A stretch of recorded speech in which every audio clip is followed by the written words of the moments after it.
3 લાખ લીધા કે 5 લાખ ધિરાણ આવ્યું, આવો એ 5 લાખ રૂપિયાનું ધિરાણ ચાલુ કરાયું।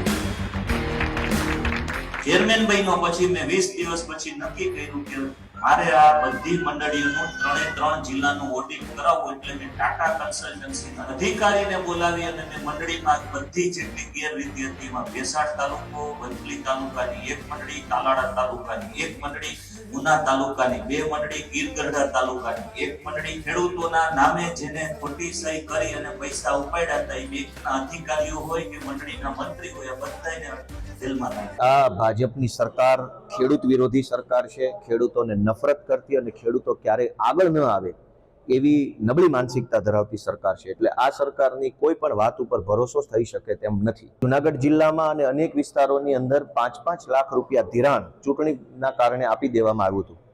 હવે પાછળથી એવું કહેવામાં આવે છે કે 5 લાખમાંથી 3 લાખ રૂપિયા બરાબર છે, 2 લાખ રૂપિયા પાછા જમા કરો અથવા તો 12% વ્યાજ ભરવું પડશે।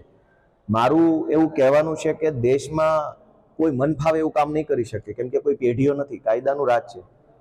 5 લાખ રૂપિયાની લોન જે તારીખે જે વર્ષમાં લીધી એ તારીખે એ વર્ષમાં જે કાયદો અમલ હતો એ પ્રમાણે જ હવે ચાલવું પડશે। આગળના દિવસોમાં જઈ અને ફેરવી નથી શકતા। પાછલી અસરથી કોઈ કામ થઈ શકતું નથી। કાયદા પ્રમાણે જો પાછલી અસરથી કામ કરવું હોય તો સરકારે અને સંસદમાં ઠરાવ પસાર કરવો પડે। અત્યારે કોઓપરેટિવ બેંકો જે ખેડૂતોને ધમકાવે છે, દબાવે છે, કાયદા પ્રમાણે ખોટું છે। 5 લાખ રૂપિયા જે તારીખે જે વર્ષમાં લીધા ત્યારે દેશમાં વ્યાજનો જે કાયદો અમલમાં હતો એટલું જ વ્યાજ લાગવું જોઈએ। હવે લોન લઈ લીધા પછી પાછળથી તમે નિયમો બદલી નથી શકતા। એટલે આ બાબતે હું સરકારમાં ધ્યાન દોરીશ, મુખ્યમંત્રીની રજૂઆત કરીશ, કૃષિ મંત્રીને કહીશ કે આ બધું જે છે ખોટું છે, ખેડૂતોને આવી રીતે આપણે હેરાન ન કરવા જોઈએ। એ જ હું કહું છું કે આ લોકો ખેડૂત વિરોધી માણસો છે, આમને ખેડૂતો પસંદ નથી। આ સરકાર, ભાજપની સરકાર એ રૂપિયાવાળાની સરકાર છે, ગરીબોને એ પસંદ કરતા નથી। હું આ ખેડૂતોને મળીને એમની પાસેથી આખી વાત સમજીને, સહકારી આગેવાનોને પણ હું મળીશ, એમની પાસેથી પણ ઘટના સમજીશ।